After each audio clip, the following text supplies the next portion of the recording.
Coming up on this episode, the Trailblazers, they're kind of weirdly sort of going for it in the Western Conference next season after acquiring Jrue Holiday. Plus, Jordan Poole, he's on the move again, this time to the New Orleans Pelicans. I'll discuss both deals and how they impact the Warriors, both in potential trades here that we could see in the coming weeks, as well as their on-court hopes entering next season.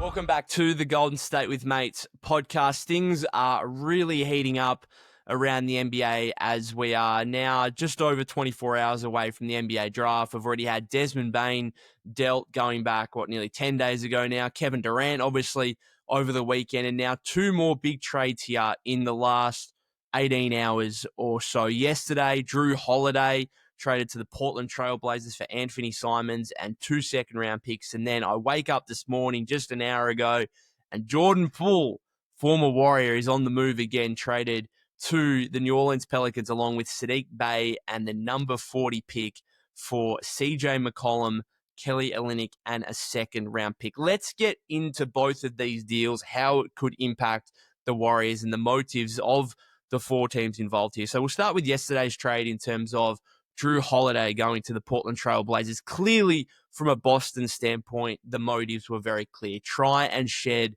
long-term salary. That is exactly what they have done, and I think they have done it in spectacular fashion. Bravo, Brad Stevens. Unbelievable job to turn Jrue Holiday, who's starting to show some signs of decline, who's 35 years old and still has 3 years and over $100 million left on his contract, moving him for a nice young player in Anthony Simons, who, weirdly enough, this might sound a bit weird, because I do think Jrue Holiday is a much more valuable player still than what Anthony Simons is.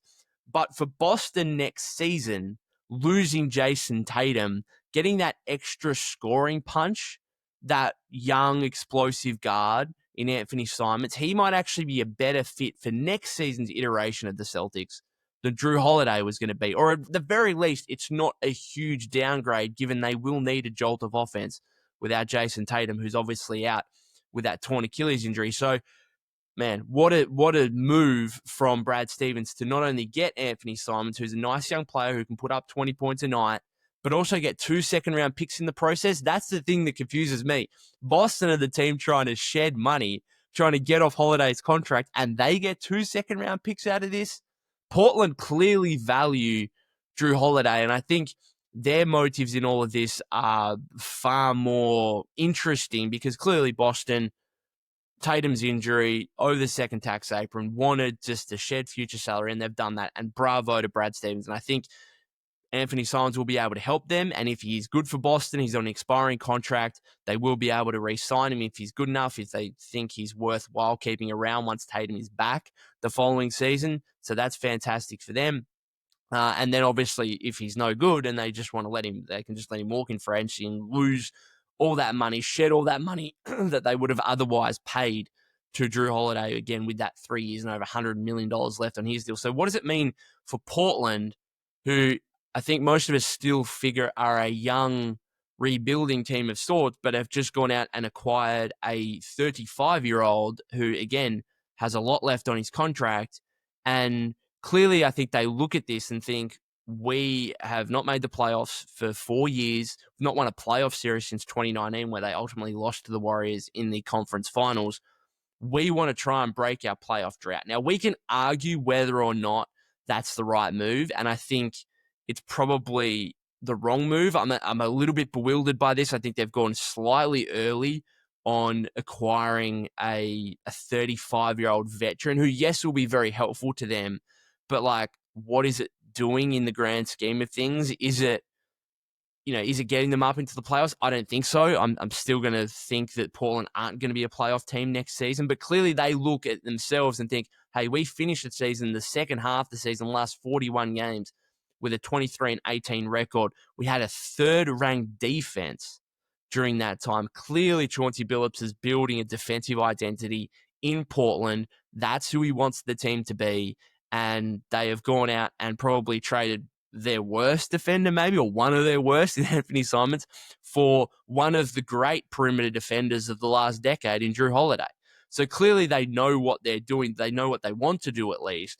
I just question whether this is the exact time to pull off a trade like this, or if it's a move they probably could have made, another 12 months down the track with further development into their young players. So it's a little bit of a weird one for me because, again, I don't think they're necessarily going to take the jump into the playoffs, but that's clearly what they want to do. And in the short term, they should very much improve, not just because of their young players getting better themselves individually, but Holiday at this point, I think, is still a more valuable player to winning than what Anthony Simons is. So from a Warriors standpoint in this, clearly Portland, a Western Conference rival, are going to be trying to make the playoffs next season. Whether they will or not, again, I have my reservations, but they're going to try to be.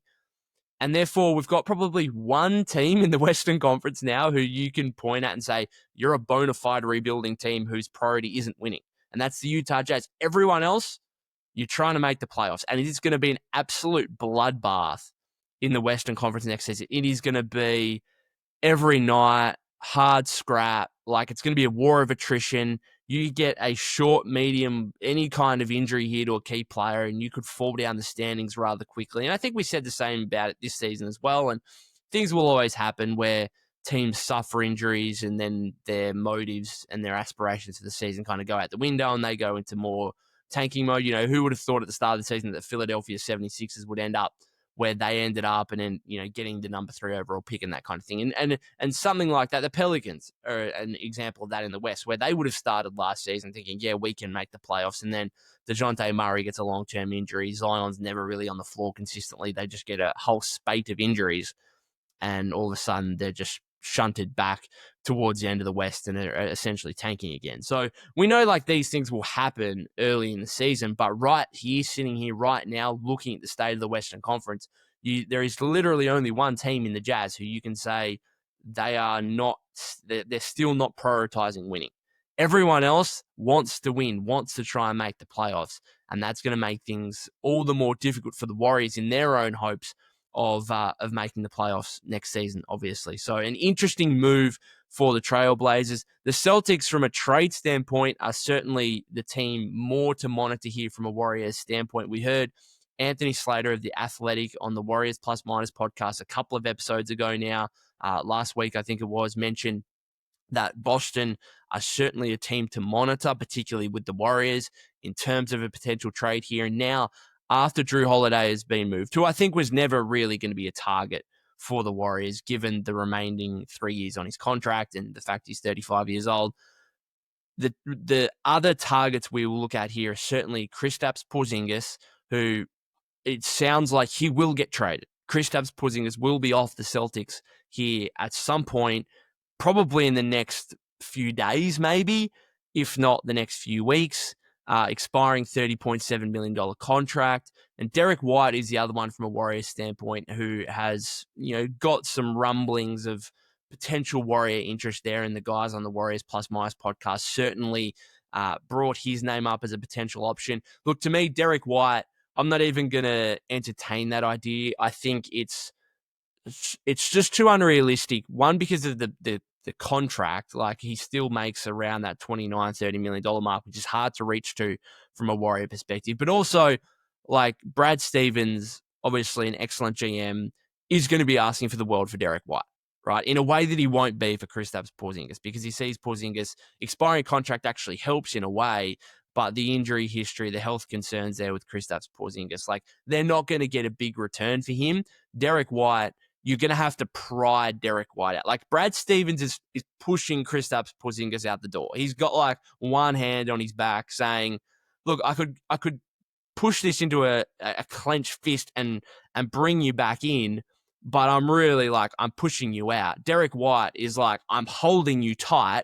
And if someone wants to come and give me like a Desmond Bain offer of 4 first-round picks, particularly if it's a team like the Warriors whose future picks will be incredibly valuable, then you know what? I might relinquish my grip and you can have Derek White. But other than that, I'm not trading him and I'm not trading Jaylen Brown. So Kristaps Porzingis, I think, is the big one from a Warrior standpoint to watch. It's still, again, difficult for me to see how the Warriors could potentially get their hands on him. It would probably require a Jonathan Kuminga sign and trade. I don't think the Celtics is going to have interest in JK, so it would have to be some kind of multi-team trade. However, we saw with what happened with Klay Thompson last season that Mike Dunleavy Jr. in the front office can get fairly creative with things like this, and perhaps therefore that there is a move that could potentially still be made for Kristaps Porzingis, who I've spoken about previously.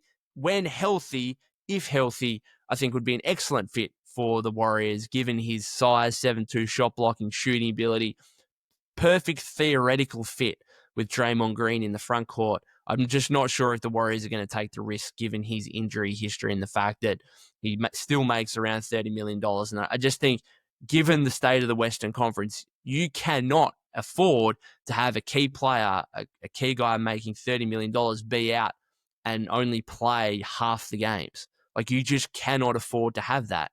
And Kristaps Porzingis has played 65 games once. He hit the 65-game barrier, like literally 65 games with the Wizards a couple of seasons ago, but otherwise has done that just once in the past decade.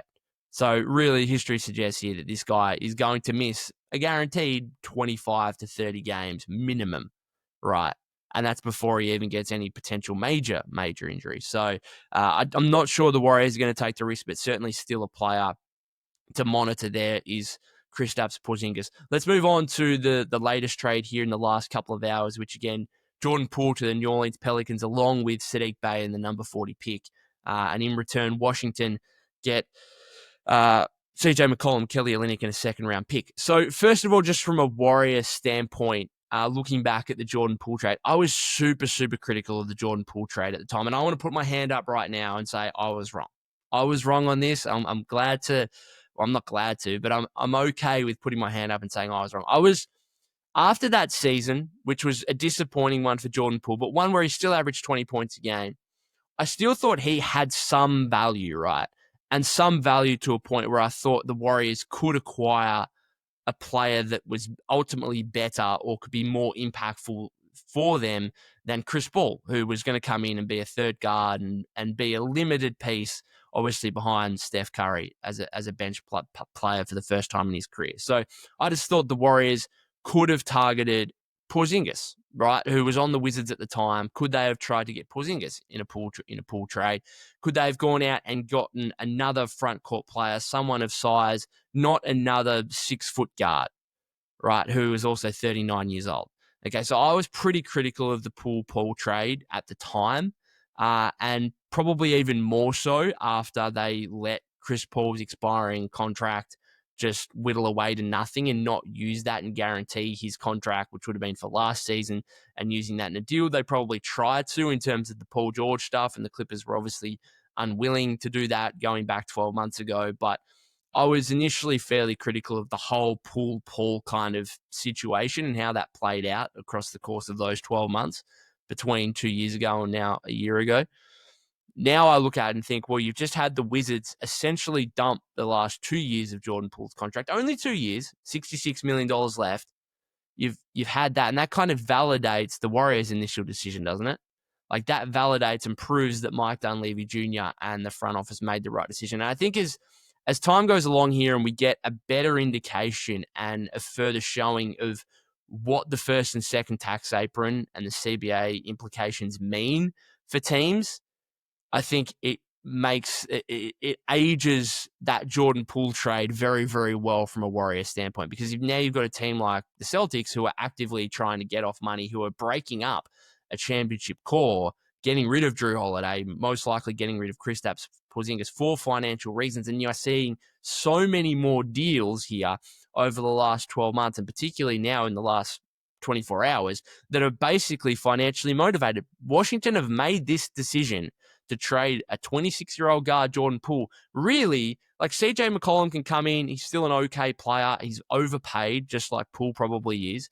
They're very similar-ish. It's just that CJ McCollum's on an expiring deal, and the Wizards can now open up, I think it's like $100 million in salary cap room next season. Like, that is crazy. And clearly they have prioritized that over any hope that they had of Jordan Poole becoming a long-term starting guard for them, right? They've also got, the number 6 pick in the draft again, which they could draft another guard, and they think that, that guy is going to be, again, more of a priority than Jordan Poole, and that's another reason they may have shipped him out. So there is the financial, there's the draft reasons. But clearly, I think it proves that the Warriors made the right decision 2 years ago to get out in front of the Jordan Poole business to say, we can see this contract aging horribly. We can see the implication of the first and second tax aprons. We cannot do this, particularly at that point, for a guy who was still a third guard in Jordan Poole behind Steph, behind Clay. Obviously, Pods has come in, and now you've got Pods doing, he's certainly not Jordan Poole by any means, very different players, but he's regardless a very valuable young guard who is making $4 to $5 million rather than having Jordan Poole still on the team making $25 to $30 million, right? So I think, again, credit to Mike Dunleavy Jr. in the front office for getting out in front of the Poole business, for saying, we think this is going to age terribly. We think this is really going to impact our ability to make moves going forward. Jimmy Butler would not be on the team right now, I don't think, if Jordan Poole was still there, right? And so the Warriors, they gave up the top 20 protected pick in 2030, which at that point, Steph Curry's going to be 42 years old. I'm hopeful the Warriors can still be good then, but there's a decent chance they're not a top 10 team in the league, I think, realistically. And so that pick will probably not convey and therefore end up conveying as nothing but a second round pick. And so getting off Jordan Poole's contract and only giving up a second round pick in the process, and then obviously getting Chris Paul, letting that expire, getting Jimmy Butler now, I think the Warriors have done pretty well here in terms of their financial management, I think, which is just becoming so much more important now than what it ever was when, years ago, recent times, Joe Lacob could just say, all right, I'm just going to pay whatever I want. Steve Ballmer, the same at the Clippers. These owners can say, well, I'm just going to go in and pay as much as I want because, yes, I pay a huge luxury tax bill, but aside from that, I'm not really facing any implications for it. Now, in terms of the implications, like the roster building constraints, are significant, right? And that'll be interesting to see what the Warriors now do this offseason, particularly with Kuminga's sign and trade situation and whatnot. In terms of this, the Poole trade, the Pelicans, I don't know. Are they better as a result of this? I think Sham said they're more dynamic potentially in the backcourt with Poole and DeJounte Murray obviously coming back from his injury. It's kind of a weird, it's a really weird trade to me. But again, you see the financial benefits for it from a Wizards perspective. And I think the Pelicans can be better as a result because you'd think that Jordan Poole could still get a little bit better and perhaps CJ McCollum's on the decline. So you'd think Poole might be able to take that next step and just be a better flat out player than CJ McCollum. But I don't know about the Pelicans because I look at their team and I think you're relatively young. You've got a lot of talent. You're deep. Like, this team should be good. Like, it should be fairly good, but then you can just never trust them. They're just a franchise. I know, was it Dyson Daniels came out early last season and basically said, like, that franchise is cursed with injuries and stuff like that. It's just weird. Like, that team never really reaches the heights of what its talent could really signify. Like, we saw that, going back to the AD Boogie Cousins days where you thought, wow, that's a tandem that could take them forward and be unbelievable, and then Boogie goes down, right? And that's like the end of that era, and AD's traded not too long after. Like, I don't know. It's really hard. It's easy to get excited about the Pelicans, but then it gets to a point where it's like, hang on, no, now I've just got a history of this franchise never really living up to its potential. And I think Zion epitomizes that right now, and it's going to be interesting to see. They're obviously going to give him a shot with JP, with Murray. Herb, we'll see what happens with Herb Jones. Is he a trade candidate? I don't know, Trey Murphy. Like, this is like a bunch of really, really good players, but does it actually make sense? And does it actually parlay into anything meaningful? I'm going to be like, they're a super interesting team to me. They're interesting. And I'll be watching them next season, at least to begin, and then we'll wait and see what happens. So a very interesting deal. I think from a Warrior perspective, not too much necessarily to take out of this in terms of potential deals with the Wizards or the Pelicans. The only thing that I would certainly keep an eye on is Kelly Olynyk. This is a guy who the Warriors were linked to going back 2 years ago when he was with the Utah Jazz and he eventually got dealt to the Toronto Raptors. Going back to this season's deadline, I think there was a little bit of interest again. in potentially bringing him to the Bay. Obviously, he got moved in the Brandon Ingram trade to the Pelicans, and now he's been moved again, this time from the Pelicans to the Wizards. The Wizards, I mean, does some of these veteran guys, Middleton, Smart, McCollum, like it's a weird team now because you've got all these young guys, but then you've got a bunch of veterans now as well. Do some of these guys get bought out and become free agent options maybe?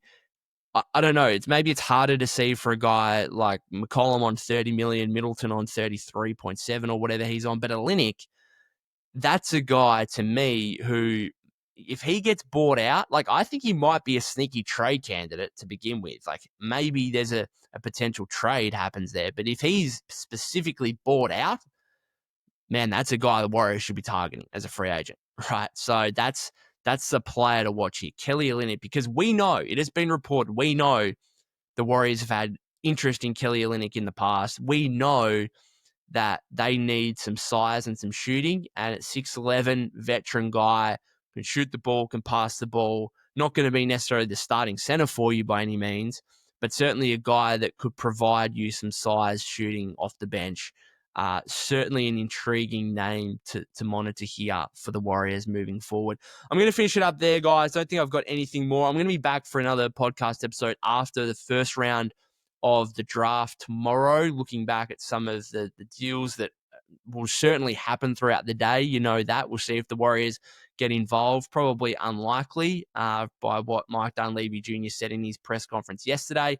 But you never know. We'll wait and see. And I'm sure there'll be other significant trades around the league. And we'll also look ahead to potential options for the Warriors with the 41st pick as they enter the second round of the draft on Thursday. If you haven't subscribed to the YouTube channel already, that would be greatly appreciated. You can follow me at POK252. That's POK252 on X/Twitter.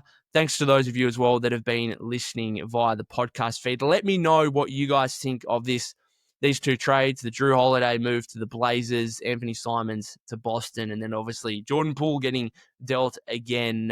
Certainly, I mean, we as Warrior fans are certainly going to follow Jordan Poole's career path as it goes along here. But again, I think it's certainly validation for the Warriors moving him on 2 years ago. Thanks very much for tuning in again, guys, and for the ongoing support. I'll see you on the next episode.